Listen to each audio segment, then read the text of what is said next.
ബിരിയാണി കഴിക്കാനുള്ള തിരക്കാട്ടോ നമ്മൾ ഈ കാണുന്നത്. ഉച്ചയ്ക്ക് 2 മണിയായി, ഹോട്ടൽ ക്ലോസ്ഡ് എന്നുള്ള ബോർഡും വെച്ചു.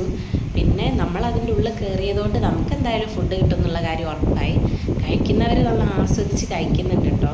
വെയിറ്റ് ചെയ്യുന്നവരുടെ തീരാനായ ആൾക്കാരുടെ അടുത്ത് പോയിട്ട് നിൽക്കുന്നുമുണ്ട്. ഏട്ടൻ അങ്ങനെ മെല്ലെ ഉള്ളോട്ടേക്ക് കയറി. അപ്പോൾ നിങ്ങൾക്ക് ഈ സ്പോട്ട് മനസ്സിലായിട്ടുണ്ടാവും അല്ലേ? നമ്മുടെ ഫേമസ് ആലിക്കാട് കടയാട്ടോ ഇത്.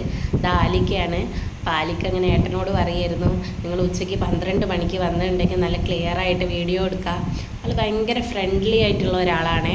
നമ്മൾ ഉള്ളിലോട്ട് കയറി ചെല്ലുമ്പോൾ ഒരു ഇഷ്ടക്കേടും ഇല്ല ആലിക്കയ്ക്ക്. ആലിക്ക ഓരോ കാര്യങ്ങൾ ഇങ്ങനെ പറഞ്ഞുകൊണ്ട് നിന്ന് ബീഫ് ബിരിയാണിയും ചിക്കൻ ബിരിയാണിയും ആണ് മെയിൻ. അപ്പോൾ നമ്മളുടെ ബിരിയാണി വന്നു കേട്ടോ. അപ്പം ഞാൻ ചിക്കൻ ബിരിയാണിയാണ് പറഞ്ഞത്, ഏട്ടൻ ബീഫ് ബിരിയാണിയും. ചിക്കൻ ബിരിയാണിയിലും ബീഫ് ബിരിയാണിയിലും ഒക്കെ 2 പീസാട്ടോ വരുന്നത്. ഒരു ചെറിയ ചിക്കൻ പൊരിച്ചതും ഉണ്ടാവും. റൈസൊക്കെ നല്ല ഫ്ലേവർഫുള്ളായ റൈസും കാര്യമൊക്കെ ആട്ടോ. അപ്പോൾ എനിക്ക് കിട്ടിയതിൽ കണ്ടില്ലേ, ഒരു ചെറിയ കഴുത്തിൻ്റെ പീസാട്ടോ എനിക്ക് കിട്ടിയത്.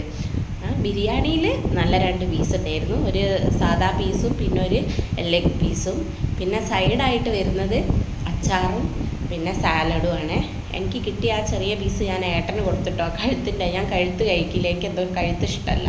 അപ്പം ഞാൻ ഏട്ടന് കൊടുത്തു. ഏട്ടൻ നല്ല ആസ്വദിച്ച് കഴിക്കൽ തുടങ്ങിയിട്ടോ. പിന്നെ ഞാനും കഴിക്കാൻ തുടങ്ങി. ഇത് ഫസ്റ്റ് ടൈം അല്ല കേട്ടോ, ഇത് 4th ടൈമാണ് ഞാനും ഏട്ടനും ഇവിടെ വരുന്നത്. നല്ല ഫ്ലേവർഫുള്ളായിട്ടുള്ള ബിരിയാണിയാണ്. ചിക്കൻ ബിരിയാണിക്കും ബീഫ് ബിരിയാണിക്കും 100 രൂപയാണ് വരുന്നത്. നല്ല റൈസിലൊക്കെ നല്ല മസാല പിടിച്ചിട്ടുള്ള ലഗോൺ ചിക്കൻ ബിരിയാണിയാണ്. ചിക്കനൊക്കെ നല്ല വെന്ത് ഇതായിട്ടുണ്ട്. ഏട്ടൻ്റെ ഫുഡ് കഴിച്ച് തീർത്തിട്ടോ. എൻ്റേത് പിന്നെ ലാസ്റ്റ് എനിക്ക് ചെറിയൊരു മടുപ്പ് എന്തിനോടും വരും. അപ്പോൾ ബൈ, നെക്സ്റ്റ് വീഡിയോ.